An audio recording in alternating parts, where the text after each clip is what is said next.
നഷ്ടപ്പെട്ടത് മാത്രമേ പിണറായിക്ക് ഓർമ്മയുള്ളൂ. പിന്നീട് തലങ്ങും വിലങ്ങും പിണറായിയെ കടിച്ചു കീറാനെത്തുകയാണ് സ്വന്തം മുന്നണിയിലുള്ളവർ പോലും.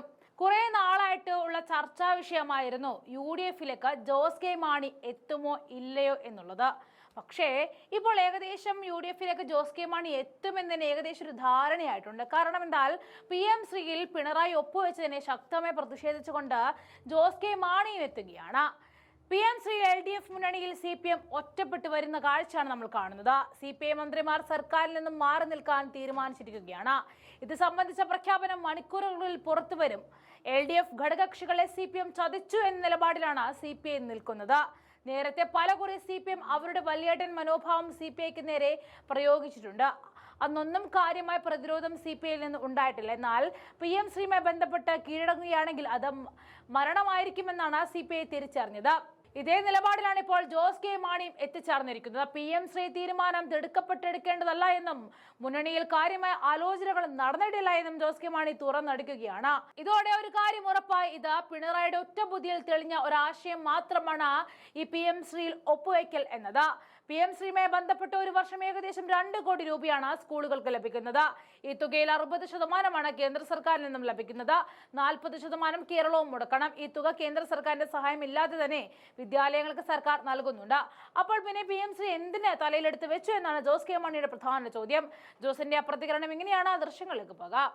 ഈ വിഷയവുമായി ബന്ധപ്പെട്ട് ഒന്ന്, നമ്മുടെ പൊതു വിദ്യാഭ്യാസ മേഖലയിലാകട്ടെ മുന്നണിക്കകത്താകട്ടെ ഈ വിഷയവുമായി ബന്ധപ്പെട്ടുള്ള ആശങ്കകൾ അത് പരിഹരിക്കുവാൻ, അല്ലെങ്കിൽ അതിനുള്ള ഒരു ബോധ്യങ്ങൾ അതുമായി ബന്ധപ്പെട്ട ജനങ്ങളെയും അതോടൊപ്പം തന്നെ ഇതുമായി ബന്ധപ്പെട്ട മേഖലയെയും ബോധ്യപ്പെടുത്തുവാനുള്ള ഇച്ഛാശക്തിയുള്ള ഒരു സർക്കാരാണ് ഇടത് സർക്കാർ.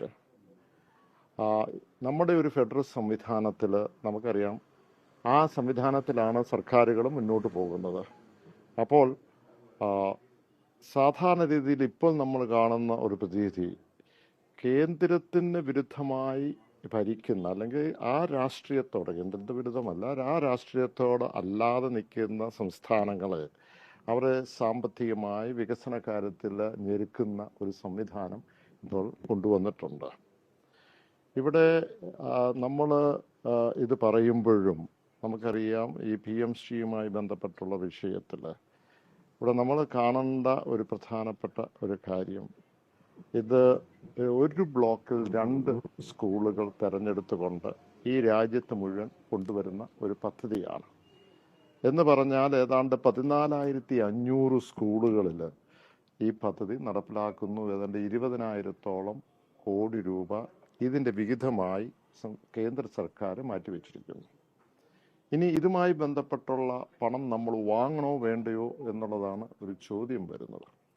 ആ ചോദ്യത്തിനകത്ത് നമുക്ക് അറിയാവുന്നതുപോലെ 60% കേന്ദ്രവും 40% സംസ്ഥാനവും ഇടേണ്ട ഒരു പദ്ധതിയാണ്. ഈ 40% നമ്മൾ ഇട്ടിട്ടാണ് ഈ പദ്ധതിയിലേക്ക് പോകുന്നത്.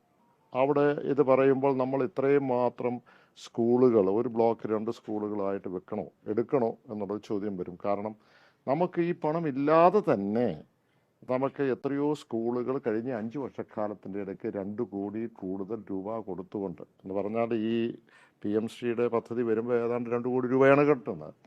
അങ്ങനെ ഏതാണ്ട് 1,400 കോടിയോളമാണ് നമുക്ക് ഒരു വർഷം ലഭിക്കുന്നത്. അപ്പോൾ 2 കോടി രൂപയിൽ കൂടുതൽ സംസ്ഥാന സർക്കാർ തന്നെ അതിൻ്റെ നവീകരണവുമായി ബന്ധപ്പെട്ട 100 കണക്കിന് സ്കൂളുകൾ കൊടുത്തിട്ടുണ്ട്. അപ്പോൾ ഇത് വേണോ വേണ്ടയോ എന്നുള്ളൊരു ചോദ്യമാണ്. പക്ഷെ അവിടെ 2 കാര്യങ്ങളുള്ളത്. ഒന്ന്, ഇതുമായി ബന്ധപ്പെട്ട് എത്ര കാലം നമുക്കിങ്ങനെ പോകാൻ കഴിയും എന്നുള്ളതാണ്. 2, ഇതിൻ്റെ ഒരു ദോഷവശമുണ്ട്. പ്രധാനമായും നമ്മളിപ്പോൾ എടുക്കുകയാണെങ്കിൽ, ഇപ്പോൾ SSA എടുക്കുക, സർവ്വശിക്ഷാ അഭിയാൻ എടുക്കുകയാണെങ്കിൽ, അതിനകത്ത് നമുക്ക് കാണാം 2023-24 കാലഘട്ടത്തിൽ 1,031 കോടി രൂപ നമുക്ക് ലഭിച്ചു. പക്ഷെ 24-25 കാലഘട്ടത്തിൽ നമുക്ക് 1 രൂപ പോലും നമുക്ക് ലഭിച്ചില്ല. കാരണം PM ശ്രീയിൽ നമ്മൾ ഒപ്പുവെക്കാത്തതുകൊണ്ടാണ്. അപ്പോൾ എന്ത് സംഭവിക്കുന്നു? 100 കണക്കിന് സ്കൂളുകൾക്ക് ഇങ്ങനെയുള്ള പദ്ധതി ലഭിക്കുന്നില്ല എന്ന് മാത്രമല്ല, അതും മാത്രമല്ല, എത്രയോ ആയിരക്കണക്കിന് SSAയിലുള്ള ടീച്ചേഴ്സ് പെരുവഴിയിലാവും. അവർക്ക് വിദ്യാഭ്യാസവുമായി ബന്ധപ്പെട്ട് മുന്നോട്ട് പോകണോ വേണ്ട, ഇതിനകത്ത് അവരെ ഒഴിവാക്കണോ വേണ്ട എന്നുള്ളൊരു ചോദ്യങ്ങൾ വരുന്നു. അപ്പോൾ അങ്ങനെ നിൽക്കുന്ന ഒരു ഘട്ടത്തിൽ നമ്മൾ അടുത്ത ഒരു കാര്യമുള്ളത്, ഇതുമായി ബന്ധപ്പെട്ട് നമ്മൾ ദേശീയ പദ്ധതിയിൽ ചില കാര്യങ്ങൾ നമുക്ക് ഇവരുടെ ഇതിനകത്ത് എന്തെങ്കിലും ഹിഡൻ അജണ്ട ഉണ്ടോ എന്നുള്ളതാണ് പരിശോധിക്കേണ്ടത്. കൃത്യമായി അവർ പറഞ്ഞിരിക്കുന്ന കാര്യത്തിൽ ഇതിനകത്ത് ദേശീയമായ ഒരു കാര്യങ്ങൾ ചെയ്യേണ്ട കാര്യമില്ല. 5 വർഷത്തിന് ശേഷം നിങ്ങൾക്ക് നമ്മുടെ പ്രാദേശികമായ ഫ്ലേവർ നമുക്ക് ഇതിനകത്ത് ഏത് തരത്തിൽ വേണമെങ്കിലും കൊടുക്കാൻ കഴിയും എന്ന് സൂചിപ്പിച്ച് മാത്രമല്ല, നവോത്ഥാന നായകന്മാരുടെ പേര് കൊടുക്കുന്നതിനും അതിനകത്ത് പ്രശ്നങ്ങളില്ല.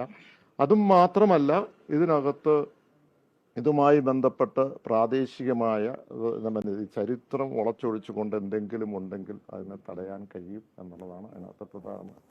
നമ്മൾ ചരിത്രം എടുത്തു നോക്കിയ, പുറകോട്ട് എടുത്തു നോക്കിയ പല കാര്യങ്ങളും NCERT പോലും ഒഴിവാക്കിയ ചില സാമൂഹിക വിഷയങ്ങളുണ്ടല്ലോ. ഗുജറാത്തിലും ബാബറി മസ്ജിദുമായിട്ട് അത് മാറ്റിവെക്കണമെന്ന് പറഞ്ഞിട്ട് നമ്മൾ ഉൾപ്പെടുത്തിയതുമുണ്ട്. ഞാൻ പറഞ്ഞല്ലോ, മനസ്സിലായില്ലേ? അപ്പോൾ ഈ 5000 കോടി ഇപ്പോൾ SSAയുമായി ബന്ധപ്പെട്ട് 1031 കോടി രൂപ ഒരു വർഷം ഒഴിവാക്കി 5000 കോടി രൂപ നമുക്ക് സാക്രിഫൈസ് മുന്നോട്ട് പോകാൻ കഴിയുമോ എന്നുള്ളതാണ്. അപ്പോൾ ഒരു പദ്ധതി അങ്ങനെ അതേ രീതിയിൽ ആ പദ്ധതി കേന്ദ്രത്തിൻ്റെ ആയതുകൊണ്ട് ഒഴിവാക്കണമെന്ന് ഞാൻ പറയില്ല, കേരള കോൺഗ്രസ് പറയില്ല. പക്ഷേ അതുമായി ബന്ധപ്പെട്ട് ഈ വിഷയത്തിൽ നമുക്കൊരു കൺട്രോളുണ്ട്. 40% നമ്മൾ ഇടുന്നത്. അത് മാത്രമല്ല, ഇതിനകത്തൊരു കൺട്രോളുണ്ട്. മാത്രമല്ല, ഇത് ഭാവി തലമുറയ്ക്ക് വേണ്ടിയിട്ടുള്ളതാണ്. എന്തെങ്കിലും ഹിഡൻ അജണ്ട ഉണ്ടെങ്കിൽ വളരെ വളരെ വിദ്യാഭ്യാസവും സാമൂഹ്യ ബോധ്യവും ഉള്ള ആളുകളാണ് ഇവിടുത്തെ PTA-യും അതോടൊപ്പം തന്നെ അധ്യാപകരും ഇവിടുത്തെ സർക്കാർ സംവിധാനങ്ങളും. അതിനെയൊക്കെ ചെറുത്ത് തോൽപ്പിക്കാനുള്ള ഒരു കരുത്ത് ഇന്ന് കേരള സർക്കാരിനുണ്ട്. ഇനി തമിഴ്നാട് ഇപ്പോൾ മറ്റൊരു കാര്യമുള്ളത് ഇപ്പോൾ പറയാനുള്ളത് എന്നു ചോദിച്ചാൽ, ഹിന്ദി പഠിപ്പിക്കുന്നതുമായി ബന്ധപ്പെട്ട തമിഴ്നാടിൻ്റെ ഏറ്റവും പ്രധാനമായിട്ടുള്ള ഇന്ന് ഹിന്ദി കേരള സംസ്ഥാനത്തെ എല്ലാ സ്കൂളുകളിലും ഇതുമായി ബന്ധപ്പെട്ട് മുന്നോട്ട് പോകുന്നു. പക്ഷേ ഈ വിഷയത്തിൽ ഞാൻ കരുതുന്നത് പ്രതിപക്ഷം പോലും ഇതിനെ എതിർക്കില്ല. കാരണം എന്താ? പ്രതിപക്ഷം എന്ന് പറയുന്ന കോൺഗ്രസ് ഭരിക്കുന്ന കർണാടകത്തിലും ആന്ധ്രയിൽ പോലും ഇത് അവർ ഒപ്പുവെച്ച് മുന്നോട്ട് പോയിട്ടുണ്ട്. അപ്പോൾ ഇത് ഭാവി തലമുറയ്ക്ക് വേണ്ടിയിട്ടാണ്. ഇതിനകത്ത് എന്തെങ്കിലും ഹിഡൻ അജണ്ട ഉണ്ടെങ്കിൽ ആ അജണ്ട അത് നമ്മൾ ചർച്ച ചെയ്ത് എന്തെങ്കിലും എടുത്ത് നമുക്ക് തടസ്സപ്പെടുത്തണമെങ്കിൽ തടസ്സപ്പെടുത്താൻ കഴിയും. അങ്ങനെ തന്നെയാണ് ഇതിൻ്റെ തീരുമാനവും. പക്ഷെ എന്ന് പറഞ്ഞ് ഒരു പദ്ധതി മുഴുവൻ പാടെ നമുക്ക് വിട്ടുകൊടുക്കേണ്ട ഒരു കാര്യമില്ല എന്നുള്ളതാണ് കേരള കോൺഗ്രസിൻ്റെ അഭിപ്രായം.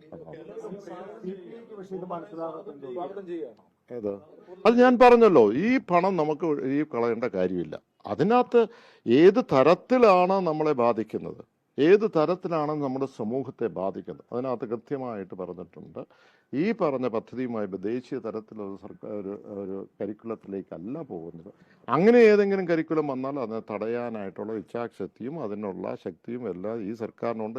നേരത്തെ ചെയ്തിട്ടുണ്ട്, പണ്ട് ചെയ്തിട്ട് ഇപ്പോഴും ചെയ്തിട്ടുണ്ട്. അങ്ങനെ നിയമം അതിനകത്ത് ഇല്ലതാനും. ഇല്ല, ഇതിനകത്ത് ചർച്ചകൾ പല തരത്തിലുള്ള ചർച്ചകളാണ് നടത്തിയിരിക്കുന്നത്. എൻ്റെ ഒരു വിശ്വാസം ആരെങ്കിലും മുന്നണിക്കാത്തൊരു ചർച്ച എന്നുള്ളതല്ല, അല്ല ഒരു തർക്കം എന്നുള്ളതല്ല.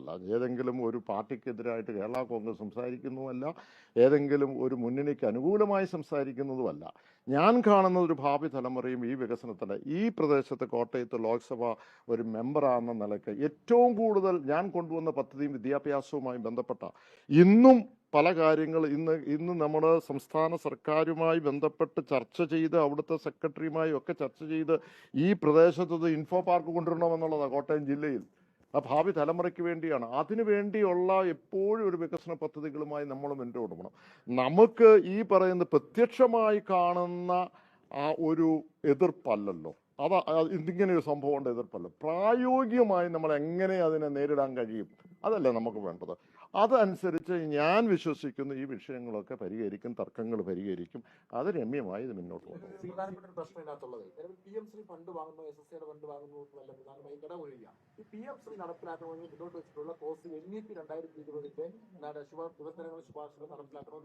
അതിനകത്ത് വിദ്യാഭ്യാസത്തെ വാണിജ്യവൽക്കരിക്കുകയും വർഗീയവൽക്കരിക്കുകയും ചെയ്യപ്പെടുന്ന ചില സമീപനം ഉണ്ടെന്നുള്ളതാണ് പ്രധാനപ്പെട്ട എതിർപ്പിന്റെ കാരണം. ഈ വിഷയത്തിൽ NEP കേരള കോൺഗ്രസിന് ആശങ്കയുണ്ട്. NEP നല്ല വശമുണ്ട്, മോശം വശമുണ്ട്. നമുക്കതിനകത്ത് NEPക്കകത്ത് ബന്ധപ്പെട്ട് ഇപ്പോൾ കോളേജുകളിൽ നമുക്ക് 3 വർഷം 4 വർഷം കൊണ്ട് 3 ഡിഗ്രി നേടിയെടുക്കാൻ കഴിയും. പല ന്യൂ ജനറേഷൻ കോഴ്സുകൾ ഉണ്ടാകാം. അപ്പോൾ ചില വശങ്ങൾ നല്ലതുണ്ട്, ചില വശം മോശങ്ങളുണ്ട്. അതിനെ പൂർണ്ണമായിട്ട് സ്വീകരിക്കുന്നില്ലല്ലോ നമ്മൾ. ചില കാര്യങ്ങൾ എതിർത്ത് ഞാൻ പറഞ്ഞിട്ടുണ്ടല്ലോ, അത് പാർലമെന്റിനകത്ത് പറഞ്ഞിട്ടുണ്ടല്ലോ. അതിനകത്ത് ചർച്ചയിനകത്ത് പറഞ്ഞിട്ടുണ്ട്. അപ്പോൾ നല്ല വശങ്ങൾ, അതുകൊണ്ടാണ് ഞാൻ പറഞ്ഞത് പ്രായോഗിക വശം നമുക്ക് ഏറ്റെടുത്തേ പറ്റൂ. ഇനി കേന്ദ്രം ഭരിക്കുന്നു, വ്യത്യസ്തമായ രാഷ്ട്രീയ നിലപാടുമായിട്ട് ബന്ധപ്പെട്ടാണ് അല്ലേ. അവരുടെ രാഷ്ട്രീയം വ്യത്യാസമുണ്ട്, നമ്മുടെ രാഷ്ട്രീയം വ്യത്യാസമുണ്ട്, നമ്മുടെ നിലപാട് വ്യത്യാസമുണ്ട്. പക്ഷെ പ്രായോഗിക വശം എടുത്തുകൊണ്ട്, പക്ഷെ നമുക്ക് സാമൂഹികമായ ഒരു വിഷയമോ ദോഷകരമല്ലാത്ത ഒരു കാര്യം ഏറ്റെടുത്തുകൊണ്ട് മുന്നോട്ട് പോകും. ആദ്യഘട്ടത്തിൽ ചർച്ച നടന്ന സമയത്ത് വിദ്യാർത്ഥി സംഘടന പ്രതികൾ പങ്കെടുത്തു. അന്ന് ABP മാത്രമാണ് ഇതിനെ അനുകൂലിച്ചത് മന്ത്രി എന്ന് പറയുന്നു. അന്ന് KSE യോഗത്തിൽ പങ്കെടുത്തിരുന്നു. KSE പങ്കെടുത്തു കാണും. ഇവരോട് ചോദിച്ചാൽ മതി. സംസ്ഥാന പ്രസിഡന്റ് അല്ലല്ല, ഞാൻ പറഞ്ഞത് NEP എന്നുള്ളത് പൂർണ്ണമായിട്ട് നമ്മൾ എതിർക്കുന്നില്ല. ചില കാര്യങ്ങൾ ദേശീയ തലത്തിൽ ഒരു തീരുമാനം കങ്കറൻ ലിസ്റ്റിലുള്ള പൂർണ്ണമായി എതിർത്തുകൊണ്ട് മുഴുവൻ ഫണ്ടുകളും നമ്മൾ ഇങ്ങനെ ബ്ലോക്ക് ചെയ്ത് നമ്മൾ എങ്ങോട്ട് പോവും? അപ്പം പൂർണ്ണമായിട്ട് എതിർക്കുന്നില്ല. ചില അതിനകത്ത് എതിർപ്പുള്ള ചില കാര്യങ്ങളുണ്ട്, അത് ലിസ്റ്റ് ചെയ്തിട്ടുണ്ട്, അതിനെ നമ്മൾ എതിർക്കും. എന്തോ അവരുടെ ഓരോ അഭിപ്രായങ്ങൾ പറഞ്ഞു, അതൊക്കെ ചർച്ച, ഞാൻ അതുകൊണ്ടുള്ളൂ അതിനെ ചർച്ചയിൽ കൂടെ പരിഹരിച്ച് അതിനെ മുന്നോട്ട് കൊണ്ടുപോകും എന്നുള്ളതാണ്. അതുകൊണ്ട് വിശ്വാസമാണ് കേരള കോൺഗ്രസ് പാർട്ടിക്കുള്ളത്. ഞങ്ങൾ ഇപ്പോൾ ഇന്നത്തെ ജന്മദിനമായി ബന്ധപ്പെട്ട് നമുക്കറിയാം KS ഒരു കൃത്യമായ ഒരു ദിവസമാണ് ഈ ചർച്ചയിലേക്ക് പോകുന്നത്. ഭാവി തലമുറയിൽ നമുക്ക് ഇതുമായി ബന്ധപ്പെട്ട് ഇപ്പോൾ ഒത്തിരി മൈഗ്രേഷൻസ് വരുന്നു. അത് ഈ പ്രദേശം നിലനിർത്തിക്കൊണ്ട് അവർക്ക് സാഹചര്യങ്ങൾ ഒരുക്കുക. പക്ഷെ അത് പറയുമ്പോഴും നമ്മൾ വിട്ടുവീഴ്ച, നമ്മുടെ സാമൂഹ്യമായ വിഷയത്തിൽ വിട്ടുവീഴ്ച വരരുത്, കലർത്തരുത്. അതിനകത്ത് മറ്റു തരത്തിലുള്ള മത വികാരങ്ങൾ കലർത്താതെ മുന്നോട്ട് പോകും.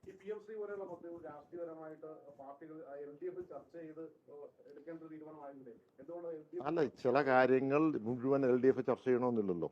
ചില കാര്യങ്ങൾ ഔട്ട്സൈഡ് ദി പ്രദേശങ്ങളിൽ പാർട്ടിയുമായിട്ട് ചർച്ച ചെയ്യും. ചിലത് LDF-ലായിട്ട് ചർച്ച ചെയ്യും. ചില കാര്യങ്ങൾ LDF-നായിട്ട് ചർച്ച ചെയ്തിട്ടുമുണ്ട്. പ്രധാനപ്പെട്ട കക്ഷി തന്നെ എതിർപ്പ് ഉന്നയിക്കുന്ന ഒരു വിഷയം LDF ചർച്ച ചെയ്യേണ്ട. നമ്മുടെ കുടുംബത്തിനകത്ത് പല അഭിപ്രായങ്ങൾ വരുമല്ലോ. ആ അഭിപ്രായങ്ങൾ രമ്യമായി കൊണ്ടുപോകാന്നുള്ളത് അത് കൊണ്ടുപോകുന്നേ, അതിന് യാതൊരു സംശയവുമില്ല.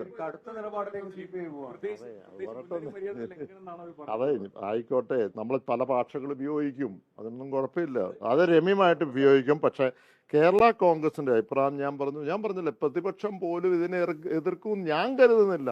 കാരണം അവർ പ്രായോഗികമായിട്ട് നോക്കിയിട്ടാണ് കർണാടകത്തിലും അതുപോലെ തന്നെ ആന്ധ്രയിലും അവർ ഒപ്പുവെച്ചിരിക്കുന്നത്.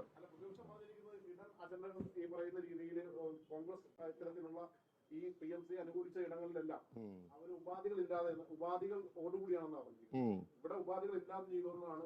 ഇല്ലല്ല, അത് ഓരോ സ്കീം വരുമ്പോഴല്ലേ.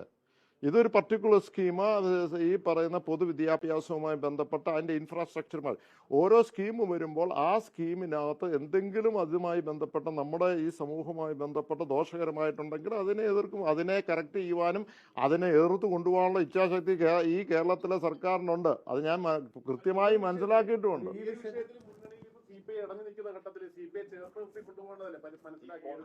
അത് കൊണ്ടുപോകുന്നേ. എത്രയോ കാര്യങ്ങൾ കേരള കോൺഗ്രസിന് ചില അഭിപ്രായ വ്യത്യാസങ്ങൾ ഉണ്ടായിരുന്നു. ആ അഭിപ്രായം വന നിയമത്തിന്റെ കാര്യത്തിൽ, ഭേദഗതിയുടെ കാര്യത്തിൽ നമ്മളതിനൊക്കെ കറക്റ്റായിട്ട് കൊണ്ടുപോയില്ലേ. അത് ഒരു വിഷമം വരാത്ത രീതിയിൽ തന്നെ കറക്റ്റ് ചെയ്ത് കൊണ്ടുപോകുന്നേ. തദ്ദേശ സ്വരങ്ങൾ വളരെ അതെ, അതുമായി ബന്ധപ്പെട്ട് കൃത്യമായ എക്സസൈസ് ചെയ്ത് ഒരു സോഷ്യൽ എഞ്ചിനീയറിംഗ് നടത്തി അതിൻ്റെ വോട്ടേഴ്സ് ലിസ്റ്റ് പഠിച്ച് നമുക്ക് അർഹതപ്പെട്ട ചോദിച്ചാണ് പോകുന്നത്. ഞങ്ങൾ എല്ലാ ആഴ്ചകളും ഇതുമായി ബന്ധപ്പെട്ട എല്ലാ ജില്ലാ പ്രസിഡന്റുമാരും അതോടൊപ്പം തന്നെ നമ്മുടെ സംസ്ഥാനത്തുള്ള അവരുടെ ഓരോ ജില്ലയിലുള്ള ജനറൽ സെക്രട്ടറി, ഓഫീസ് സെക്രട്ടറിയും ചാർജുള്ള സെക്രട്ടറിയുമായിട്ട് ഗൂഗിൾ മീറ്റ്, എപ്പോഴും വന്നെത്താൻ പറ്റില്ല, ഗൂഗിൾ മീറ്റ് നടത്തി ഒരു മണിക്കൂറോളം ഇരുന്ന് ചർച്ച ചെയ്യുക. ഇന്നലെയും നടത്തി. അടുത്ത 31-ാം തീയതിയുണ്ട്. കഴിഞ്ഞ ഒരാഴ്ച മുമ്പുണ്ടായിരുന്നു. അപ്പോൾ അത് കൃത്യമായ ഒരു വലിയ ഒരു ക്രമീകരണം നടത്തി